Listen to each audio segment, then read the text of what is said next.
Hello everyone. Today I'm honored to welcome my internationally renowned guest. He's a world traveler. He's actually not in his home space today. Hello Dr. Tom, and welcome to you.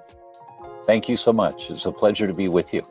Yes, so it's Dr. Tom O'Brien, and those of us who have worked with him on podcasts, we tend to call him Dr. Tom. But tell us more about yourself, Dr. Tom, and what it is that you do.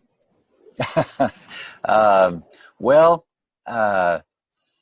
been at this for 40 years now, and it's embarrassing to say in some ways, but you know, that's how it is. And it started with my ex and I could not get pregnant when I was an intern, and I called the 7 most famous holistic doctors I'd ever heard of. This was 1979, and they all told me what they do for infertility, and we were pregnant in 6 weeks. I put a program together and we were pregnant in 6 weeks. My neighbors in married housing heard of this and they asked if I'd work with them. We lived on campus at the time. And I said, well, I don't think it's going to harm you in any way. Okay. And they were pregnant in 3 months. And so now we were really happy and excited. And my wife was pregnant and growing, and we were telling our friends, and one of our friends' sisters in Wisconsin was having fertility problems, so she drove down to Chicago from Wisconsin so I could work with her out of my dorm room. It was just, you know, we were just so happy to be able to help anyone. And we've had a lot of success over the years. And there's not much in medicine that's all or every. But this clinically is every. Every person that has hormone-related problems, every person always has, this is my clinical experience, always has some foods they're eating that they don't realize are bad for them, causing inflammation. And every disease is a disease of inflammation.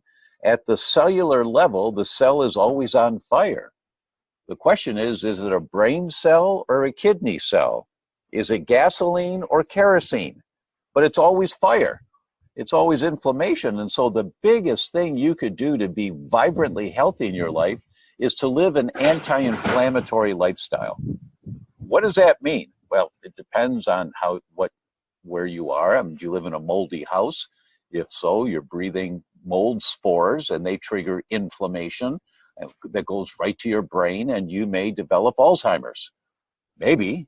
It just depends. Or lung problems or asthma. Or maybe it's a food that you're eating that you're sensitive to, or maybe it's the electromagnetics poisoning you're being exposed to. It just depends on the individual. But it's always gasoline or kerosene, and what you have to explore is it a brain cell or a kidney cell, a muscle cell or a heart cell? You know, where's it coming from? I make it sound simple, and in some ways it is. You know, my main mentor as I was learning was Dr. George Goodhart, the founder of applied kinesiology, which is the muscle testing that many doctors do. And he would say it like this. He'd say, the body is intricately simple and simply intricate. You know, so yeah. It's a simple concept. Stop throwing gasoline on the fire. That's the concept. And the goal is to learn, what does that mean in your life or in your child's life? What might that mean? So I've spent 40 years now learning about this, and I'm on the faculty of the Institute for Functional Medicine and have written a couple of books that are best-selling books on this topic. And it's really great to see I travel extensively teaching doctors, and when I'm in airports, I'm often stopped, and people say, you know, you're Dr. Tom. I say, yes. And sometimes they start crying, just standing right there in the airport, you know, a security line or something. And you saved my daughter's life. And they're referring to the gluten summit that we put together. I interviewed 29 of the world leaders about wheat and the problems with wheat. Or betrayal, the autoimmune disease solution that my wife and I put together. We interviewed 85 world leaders about autoimmunity. And people see these things, and when they apply the principles, they see the results. And so we've been doing this now for quite a while. And that's what I love. You just so openly share. If anyone were to follow Dr. Tom on his Facebook, he's always running Facebook Lives that are just so value and jam-packed, as are his books. And the last time you were on the show, Dr. Tom, we talked about the autoimmune fix, and previously we'd spoken about you can fix your brain. But recently you've been talking a lot more about electromagnetic frequencies and, you know, the problems with that. But yes. Yet, for some of us, I guess like climate change, we've still got skeptics amongst us.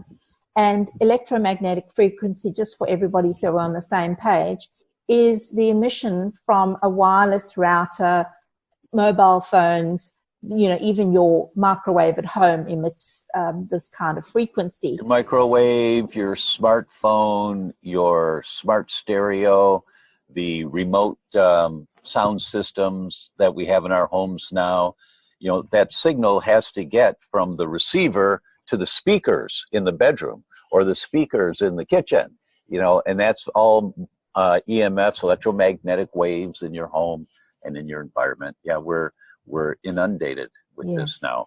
Yeah, and you yet, know, when you read the book, You Can Fix Your Brain, which is #1 in 7 categories on Amazon for brain function and Alzheimer's and things like that, strokes and seizures. But when you read this, there's some big picture ideas that I give you. And one of them is that you have to think about your health or the health of your children like a pyramid, that there are 4 sides to a pyramid. No, there's 3. No, there's 4. There is the base. That's your structure. And that's the home of massage and chiropractic and yoga and pillows and car seats and how you adjust your car seat, the type of bed you sleep in, all about structure. Because structural problems can cause any disease. There are many, many studies on that now. And then one side of the pyramid is the biochemistry. That's the one that everyone focuses on. And that's what you eat and drink and breathe, and how the drugs we take and the nutrition that we take, the foods that we select. Very important, but way too much focus just on the biochemistry.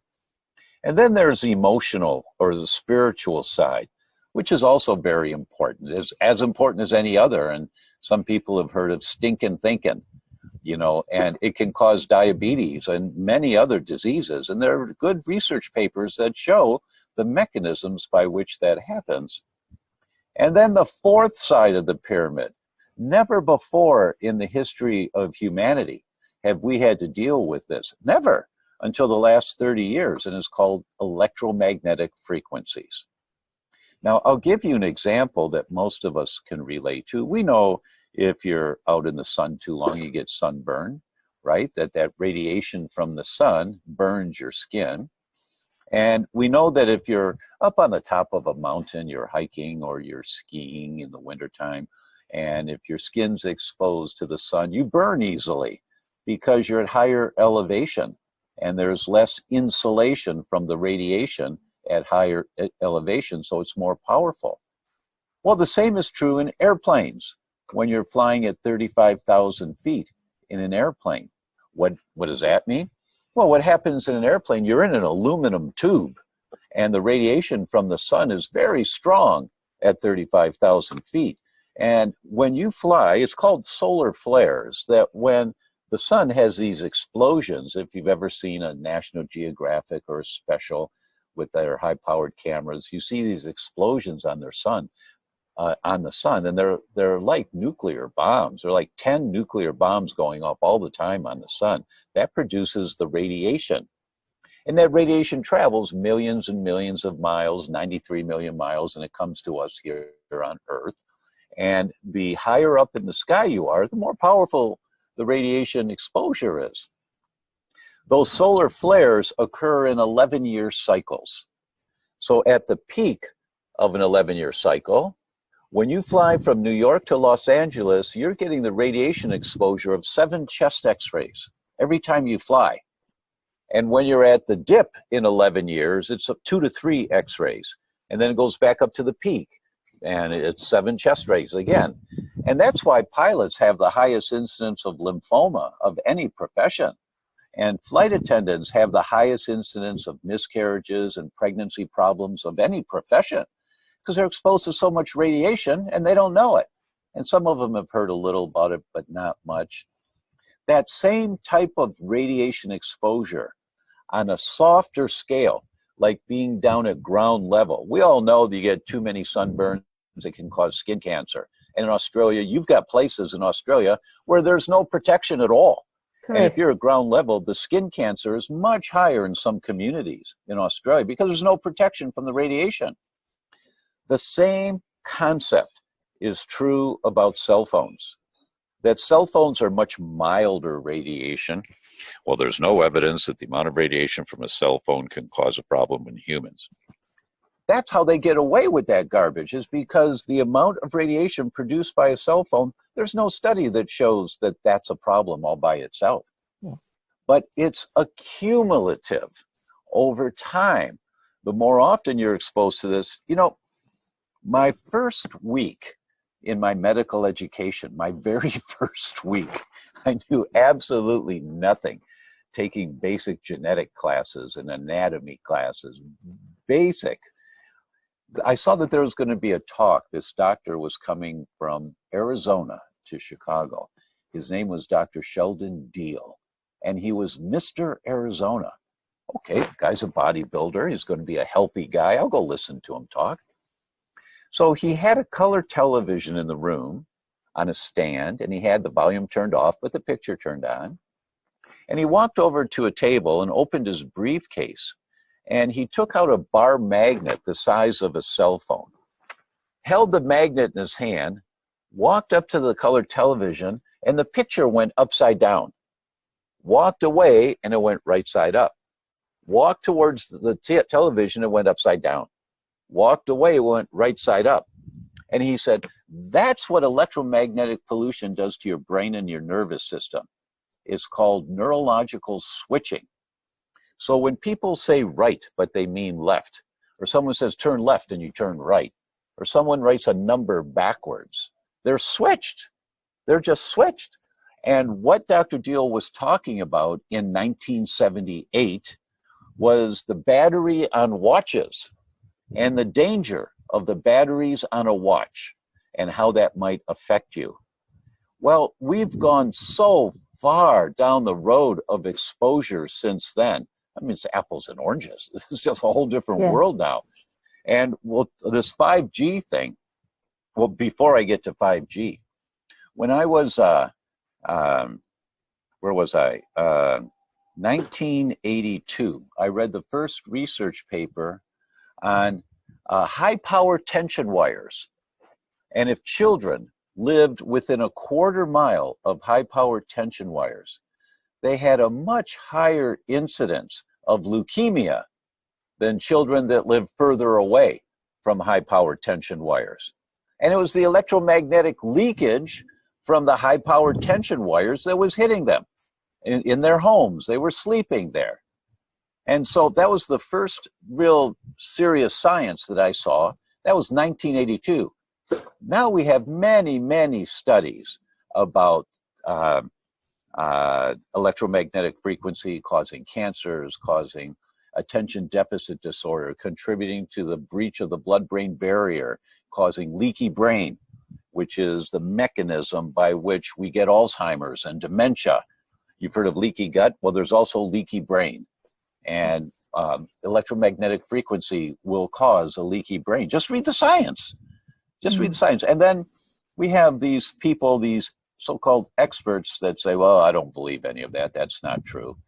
And, it was in the 1950s. If you go back and you look in the newspapers in the United States, you can find them, or if you Google, you can find the articles that say, government experts say No problem, nothing to worry about from the above ground atomic explosions in Nevada that they're doing every couple of weeks. Now, they did over 40 a year sometimes, a couple of years. And usually it was one a month, but sometimes they did more than that. And the government says, oh, it's perfectly safe.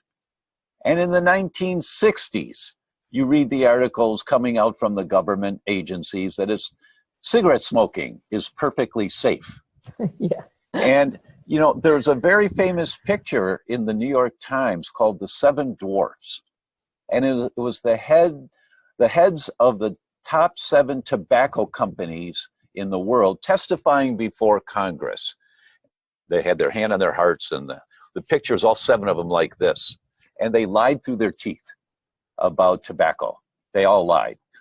And, you know, in the 1970s, it was margarine is better for you than butter. It's perfectly safe for you, transformed fatty acids. And in the 1980s, bovine growth hormone in milk is perfectly safe for you. The industry does all of this. They pay, the lobbyists pay to get the legislation passed so that the government doesn't have any teeth to regulate this stuff. And then they bring insiders, corporate insiders, into the government to make the regulations. So if you just look at 1 or 2 studies, you know, here's even a better thing you can do. And just go online and look for this. Children, I think it was 8th grade kids, they did a science experiment. They went to the store and they bought soil and pots and seeds. And they put the same soil in all the pots, the same seeds in all the pots, and they put them in the windowsills on the classrooms. And in one classroom, they put them in the windowsills, and in the other classroom, they put them in the windowsills by a wireless router. And then they watered them the same, and they watched them grow. And the seeds in the first classroom, they sprouted, they started to grow.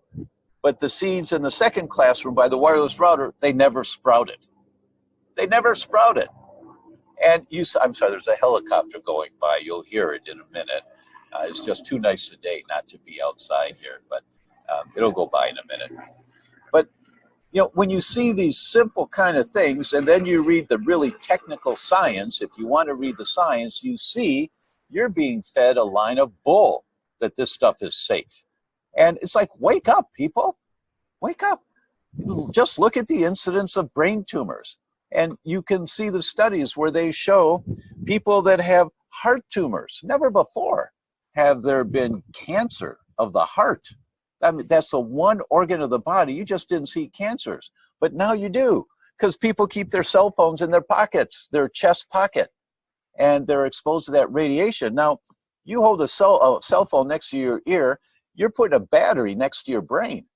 And especially with kids, it's so dangerous because kids have thinner skulls. So this wireless frequency penetrates deeper in kids than adults. You hold it this far away and it's minimal. You put it here, you got a problem. So what do? You use a headset. You plug in a headset, or you use the speakerphone on the phone itself. You don't put it next to your ear. Mm. Now, that's just the general principles. Now let's get to 5G. 5G is extremely powerful, much, much more powerful than anything that's ever come before it, the 4G or the 3G. We just think, well, it's just 1G higher. What's the big deal? No, it's exponentially more powerful. Why? Well, as you can imagine, the high-power tension wires that I talked about in 1982, live within a quarter mile, the same kind of studies are done on cell phone towers. Just type into Google cell phone towers and cancer, and just read a couple of studies. You go, oh my gosh, wait a minute. So this researcher is from Harvard. Wait a minute, this researcher is from Oxford, England, the prestigious universities. They're not from a local community college. These are high-end studies. And you see them writing about this. And they're trying to say in their geek language, wake up, people, to cell phone towers. Now, what 5G does, it's putting a small cell phone tower outside your bedroom window every 2 or 3 houses. So instead of the cell phone towers being every mile or 2 miles or 5 miles, it's going to be every few hundred feet in cities. And so you're putting a cell phone tower outside your bedroom. That's basically what 5G is. And it just makes sense. You don't want to expose you or your family to that kind of toxicity. Yes, we want faster speed internet. Yes, the government says for security reasons we have to have higher speed internet. Yes, driverless cars are coming soon and they require 5G. Yes, all of that is true. Well, in your homes, you don't need a 5G tower outside your window. Do wired internet connection in your home. Don't use wireless in your house, ever. Don't use it. Have a wired connection in your home. That's one way that you can protect yourself, because unfortunately this is coming. And the general movement to stop tobacco didn't work. The general movement to stop bovine growth hormone didn't work. The general movement to stop tobacco didn't work. The general movement to stop 5G is not going to happen until you talk to your legislators, and we get so many legislators understanding this and passing the legislation that doesn't allow this, and get this stuff out of here. Mm. Yeah, and Dr. Tom, we've spoken, you've given some great examples about particular cancers, diseases, in the body. And with it being Sleeptember, I'm very curious to talk about sleep disturbances, because on a list of all the symptoms, sleep disturbances and insomnia comes up again and again and again. So there's no argument that it disturbs sleep, but what is the impact of EMF on our sleep? Just imagine if a little old magnet can turn around a colored television picture because it throws you into neurological chaos. What do you think happens with something like 5G, with this power side? There's a really strong wind here today, so I'm holding my laptop computer so it doesn't rock so much.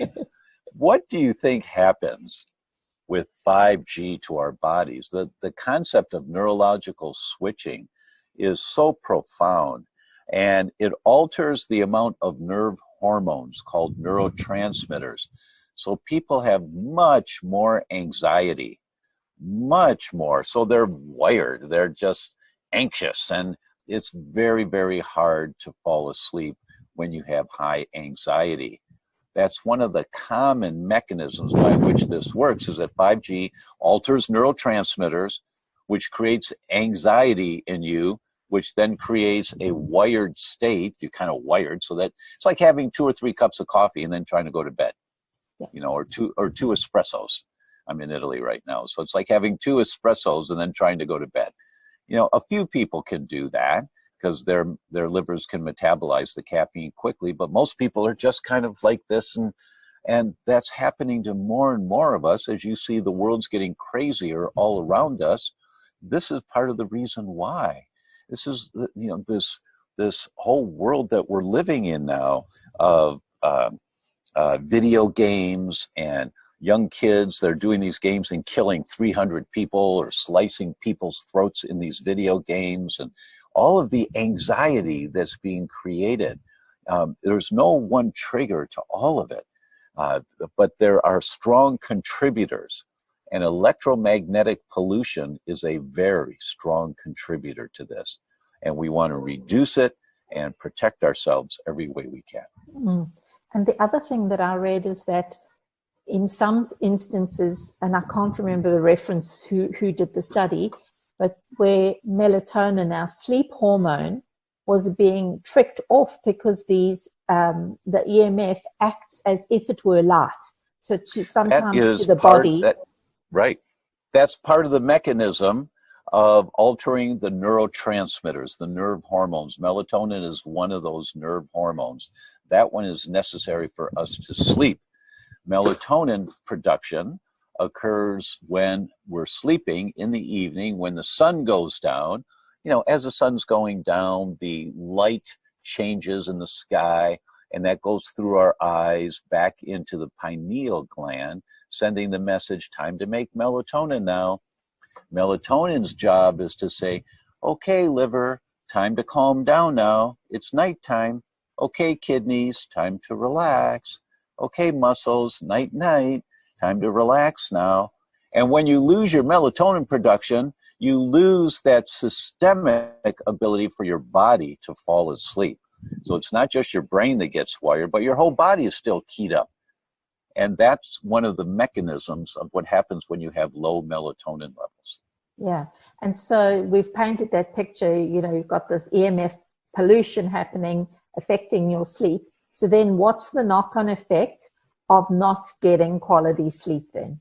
Oh, well, my friend Dave Asprey, who started Bulletproof Coffee, he's called a biohacker. He kind of coined the term, I think. And he says it really, really well. So please excuse me, but you cannot kick ass if you're tired. You know? You just can't, right? You can't be at your best. And I grew up in Detroit, and so I do a lot of car analogies. You know, when there's cylinders in the car, there's 8-cylinder, 6-cylinder, 4-cylinder cars. It's like your human body is an 8-cylinder car, but you're running on 4 cylinders when you don't have enough sleep. You just can't get up and get it going the way that you're capable of. Sleep is your rest. The only time you heal is when you are in a parasympathetic dominant state. Sleep puts you in a parasympathetic dominant state. That's its job, so that every cell in your body regenerates and it heals.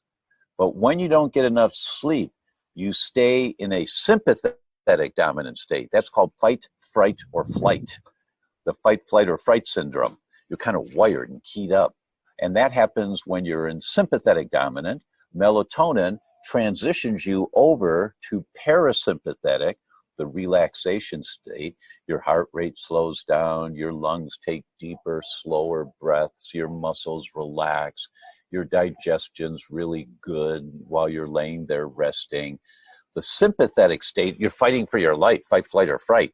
Digestion, very little blood goes to digestion. Your muscles are tight and tense. Your pupils open really wide to see everything, to make sure you don't miss anything.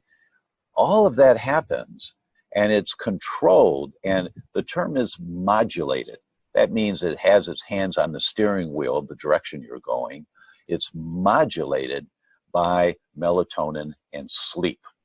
So when you don't get enough sleep, you don't regenerate. Mrs. Patient, every cell in your body regenerates. Every cell. You have an entire new body every 7 years. So the question is, are you regenerating healthier, younger cells or older, worn out cells or something in between? And that's controlled. You regenerate healthy cells when you're in a parasympathetic dominant state, which there's only 2 places where you can get it. One is in good, sound, deep sleep. The other is after an hour of practiced meditation. So if you can sit and learn how to meditate or pray and really go into an altered state of peace and relaxation, then you don't need as much sleep.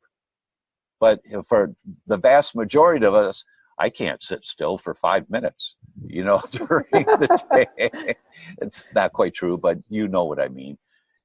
So sleep is critically important to regenerate, to heal, to rebuild healthier, younger cells. Yes, and I recall that when we were talking about You Can Fix Your Brain, that was one of the solutions to healing the brain too, because of the glymphatic system being able to get rid of the toxins while you're in a deep sleep. And it's the only time it happens. So, yes, so everyone please pay attention. We're not scaremongering here. We're just trying to educate you and give you the tools so that you can make a difference to your own life. So, Dr. Tom, what are your tips for living fabulously? Yeah. The world we have now, humans have never lived in a world as toxic as what we have now, ever. In the last 30 years, it's gotten exponentially worse. In the United States, I don't know the figures in Australia, but I'm sure they're not too far different. In the United States, 27 trillion pounds of chemicals are manufactured or imported every year. That works out in the numbers to be 247 pounds per person per day, every day. So if you're a family of 4, that's 1,000 pounds of chemicals every day. A human body has never had to deal with this before. I'm sitting on a wood deck right now, and the wood deck before 1976, and I think this deck looks pretty old, so it probably is before 76, all the wood on wood decks were soaked in CCA. CCA is 50% arsenic. And when the sun hits this wood, it outgasses arsenic into the air so that you breathe arsenic. Now, there's no study that shows the amount of arsenic that is emitted into the air from wood decks is toxic to humans. That's how they get away with that crap, excuse me. Yeah. But this stuff accumulates in your body. It accumulates. When you go to the coffee shop and you get a coffee, the plastic lid, the steam from the coffee condenses on the underside of the lid and it drips back down into the coffee full of phthalates, the toxic chemicals to mold plastic.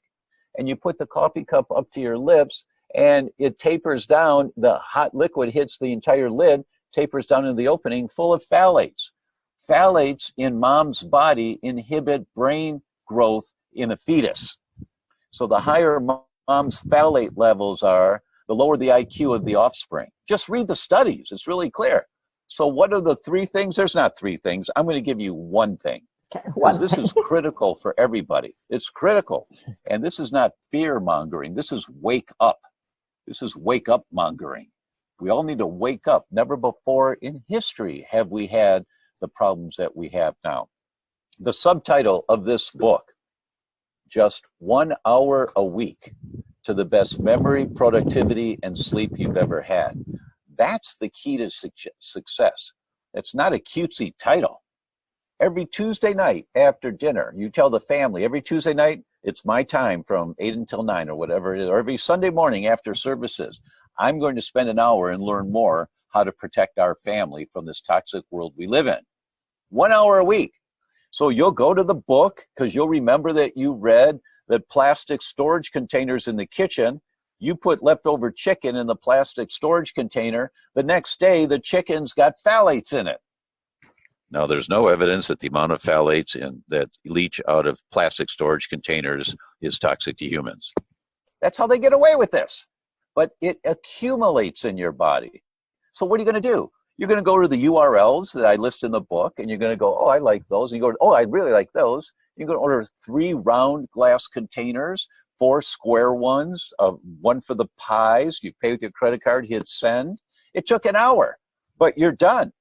Now for the rest of your life, you will never poison your family with plastic storage containers in the kitchen, ever again. Give the plastic storage containers to your husband to store nails in the garage. Yeah. And the next week, you're going to learn about cosmetics. And when you put nail polish on, the phthalates are in your bloodstream in 3 to 5 minutes. What? Just read the studies.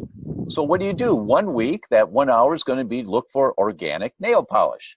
And you're going to order 2 or 3 different kinds to find one that you like, right? And it took an hour, you're done. But then never again will you poison your body with that toxic standard garbage that gets into your bloodstream and accumulates in your body. That's the key to success, to living a fabulous life, is realizing, you know what, I need to play a little offense here to have a good defense. That means 1 hour a week, because everybody's too busy and too overwhelmed. Just listening to what I've said here today is overwhelming. It's overwhelming. You'll listen to it again, hopefully. But if you allocate 1 hour a week, in 6 months, you got this. And you've changed so many little things in you and your family's life that accumulatively you've made a difference. Yeah, so true. And worth the investment, because it's kind of like that 1 hour investment, like you say, it's got long legs. It's really good at, right. Helping you and your family. So you can find Dr. Tom O'Brien at his website, thedr.com, and also on Facebook, you can search for thedr.com. They will be in the show notes, so you can just click through. But thank you so much, Dr. Tom. You've been a wonderful guest on the show yet again. So I appreciate that. We always have a laugh and we cover some really hot topics. But I think just to remind everybody that to protect yourself from the electromagnetic frequency, there were 3 simple things that Dr. Tom mentioned in using your mobile phone with a headset or on speakerphone, making sure that you switch to wired networks in your home rather than wireless routers. And I think the other thing for me is also just being sensible about where you keep devices in your home. So have your devices on flight mode when you go to sleep. They do not need to be on. I don't think there's any emergency you could solve in the middle of the night that somebody else more equipped like a paramedic could solve. So, really start taking care of yourselves, everyone. But thanks so much, Dr. Tom, for being with me on the show today. Oh, Bev, thank you. And thank you for the work you're doing. It's a great job and sharing this information out to the world. Thank you so much.